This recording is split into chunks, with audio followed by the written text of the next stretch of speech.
করছে না, তারা জোর করে বল প্রয়োগ করে বাংলা ভাষী মুসলমানদেরকে শুধু পোষণ করছে। ওখানে হিন্দু নাই, ওখানে জৈন নাই, ওখানে খ্রিস্টান নাই, তারা না, শুধু মুসলমান খাজা। এইটা আপনি শুভেন্দু অধিকারী পশ্চিমবঙ্গের মুখ্যমন্ত্রী হয়েছে, তিনি নিজে স্বীকার করেছেন তার মা বরিশালের নাগরিক, বরিশাল থেকে ভারতে গিয়ে তার জন্ম হয়েছে। এই শুভেন্দু অধিকারী তাকে পুষিত করেন, তার মাকে পুষিত করেন। আমরা জায়গা দেব, তার মাকে নিয়ে আসেন। বরিশালের আগলঝাড়া তার মায়ের বাড়ি, এবং সে বলেছে যে হিন্দুদেরকে কিভাবে নিগ্রহ করা হয় আমি তা জানি। আমার মা বাংলাদেশে থেকে এক কাপড়ে আসছে, তার মা গেছে ওখানে, এবং তার মা এবং বাবা দুজনের নাম পরিবর্তন করে ভারতীয় নাগরিক হয়েছে। সুতরাং তাদেরকে পোষণ করে তারা বাংলায় কথা বলতে পারে, শুভেন্দু অধিকারী বাংলায় কথা বলতে পারে। আপনি হিন্দু হয়েছেন বলে হবে না। আপনি সবাইকে যদি আমাদের দেশের কোনো কেউ যদি অবৈধভাবে অনুপ্রবেশ করে থাকে, আপনি তার সিস্টেম আছে, এমবিসিকে জানান, বাংলাদেশ সরকারকে জানান, আইন মেনে যদি সত্যিকার অর্থে কেউ বাংলাদেশি হয় আমরা তাকে আশ্রয় দেব। বন্ধুগণ, আমাদের বিজেপি কিন্তু এত নরম না। আপনি দেখতে পাচ্ছেন সীমান্তের সকল জনগণ সহযোগিতা করছে। আমাদের সীমান্তের বিজেপি কিন্তু আর্মি নেতৃত্বে আছে, আর্মি একজন বিজেপি সৈনিক 5 জন কমপক্ষে ভারতীয় দিয়েছে সমান।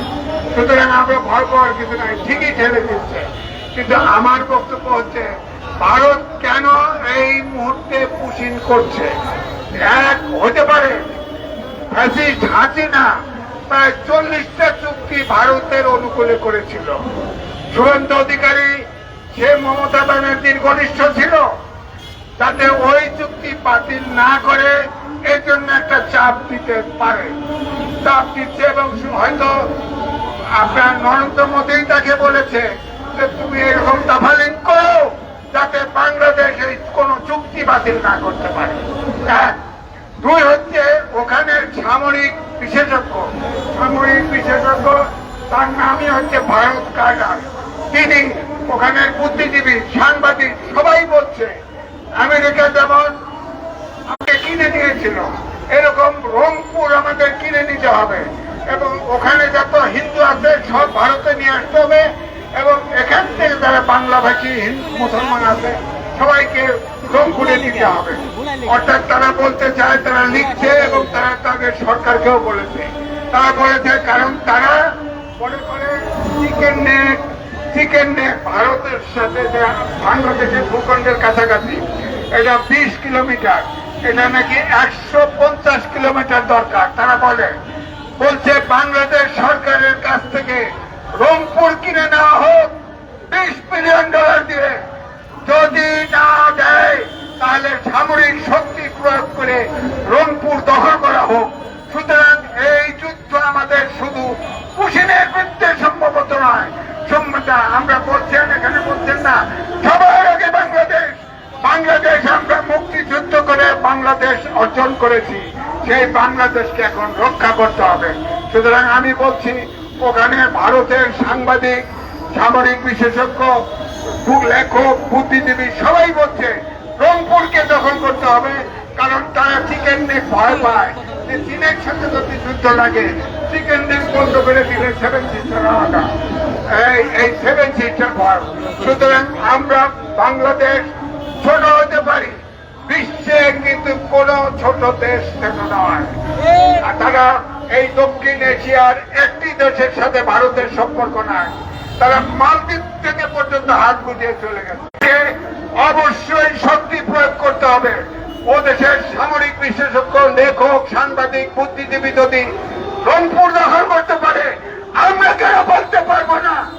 আমরা ভারতের পশ্চিমবঙ্গ তো, আসাম, পশ্চিমবঙ্গ তো আমাদের বাংলাদেশের ভূখণ্ডের সাথে থাকার কথা ছিল। আসামকে দখল করবো, ওরা দখল করবে কেন? আমরা দখল করবো। সুতরাং আমি তাই বলছি, তারেক রহমান এবং আমাদের এবং মুক্তিযোদ্ধা প্রবর সবার দাবি হচ্ছে সবার বাংলাদেশ। আমরা বাংলাদেশ রক্ষা করব, সবাইকে ঐক্যবদ্ধ ভাবে সকল শ্রেণী পেশার মানুষ ঐক্যবদ্ধ থেকে আজ বাংলাদেশকে রক্ষা করতে হবে। আমরা প্রতিবেশী সরিয়ে দিতে চাই না, প্রতিবেশী ইচ্ছা করলেই বদলানো যাবে না। আমরা ভারতের সাথে সুসম্পর্ক রাখতে চাই।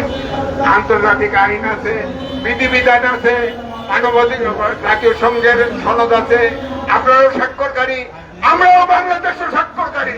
সেখানে তো বলা হয়েছে কাউকে বল প্রয়োগ করে বেআইনি ভাবে পুষিন করা যাবে না, পুষব্যাক করা যাবে না। আপনারা যদি আইন না মানে আমরাও কিন্তু বলে দিচ্ছি, আমরাও কিন্তু চীনকে কিন্তু যুদ্ধ চীন উঁকি ঝুঁকি মারছে। আমাদের ভূখণ্ড যে অবস্থা, আমরা কিন্তু যদি ছাড় দেয় চীনকে তাহলে কিন্তু ভুট করে কেটে দিবে। আপনারা আমাদের চাইতে ক্ষতিগ্রস্ত বেশি হবেন। আমাদের এই ভূখণ্ড বাংলাদেশ স্ট্র্যাটেজিক্যালি খুবই গুরুত্বপূর্ণ। ভারতকে আমাদের দরকার, আমাদেরও ভারতকে দরকার।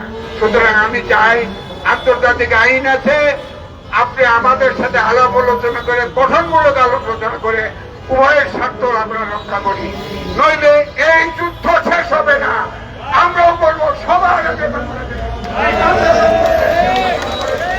আমরা বাংলাদেশের সবাইকে ধন্যবাদ।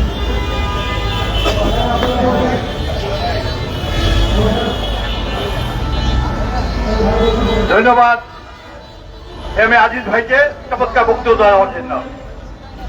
বন্ধুরা, ইতিমধ্যে আমাদের সভায় উপস্থিত হয়েছেন আজকের এই অনুষ্ঠানের সম্মানিত বিশেষ অতিথি, বাংলাদেশ জাতীয়তাবাদী দল মাননীয় চেয়ারপারসনের সম্মানিত উপদেষ্টা, জাতীয়তাবাদী যুব দলের সাবেক সাধারণ সম্পাদক, সভাপতি এবং সাবেক মাননীয় সংসদ সদস্য, চমৎকার বক্তা, প্রকৃততে যাকে সবাই খুব চিনে এবং অত্যন্ত সারা দেশব্যাপী জনপ্রিয় নেতা। আজকের এই সভায় বিশেষ অতিথি হিসাবে উপস্থিত হয়েছেন জনাব সৈয়দ মোয়াজ্জেম হোসেন আলাল। ইতিমধ্যে আমাদের মাঝে এসে উপস্থিত হয়েছেন গাজীপুর মহানগর মুক্তিযোদ্ধা দলের সম্মানিত সভাপতি, বীর মুক্তিযোদ্ধা সাবেক উপজেলা চেয়ারম্যান মোহাম্মদ আফজাল হোসেন কায়সার। মোহাম্মদ আফজাল হোসেন কায়সার, ওনাকে আমরা ধন্যবাদ জানাচ্ছি।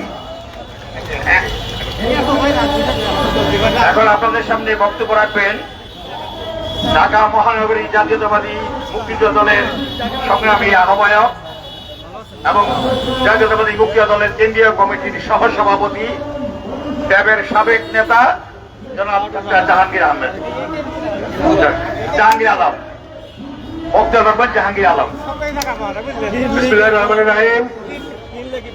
আজকের এই সভার সভাপতি, পুশিন বন্ধ করতে হবে, এই প্রতিবাদ সভার মানববন্ধনের সভাপতি, বাংলাদেশ জাতীয়তাবাদী মুক্তিযোদ্ধা দলের সভাপতি, বীর মুক্তিযোদ্ধা ইশতেখারুল হক, উপস্থিত আছেন আলাল ভাই সহ বিভিন্ন পর্যায়ের নেতৃবৃন্দ, আসসালামু আলাইকুম। আমার বক্তব্য একটাই, ভারত আমাদের বন্ধু ছিল, ৭১ আমাদেরকে সহযোগিতা করেছে, আমাদের সাহায্য করেছে, সেজন্য আমরা ধন্যবাদ কৃতজ্ঞতা জানাই সবসময়। তার মানে এই নয় আপনি আমার প্রভু, আপনি আমার বন্ধু হতে পারেন, আপনি আমার বন্ধু, আমরা বন্ধু হিসেবে আপনাকে চাই।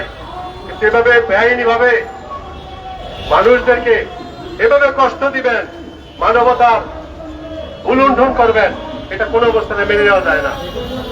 আমি একটু কথা বলছি, একটু আগে আমাদের মহানগরের কেরানীগঞ্জের সহসভাপতি জনাব আমির হোসেন সাহেব এখানে হিট স্ট্রোকে অজ্ঞান হয়ে গেছে, ওনাকে ঢাকা মেডিকেলে নিয়ে গেছে এবং উনি ঢাকা মেডিকেলে মারা গেছে।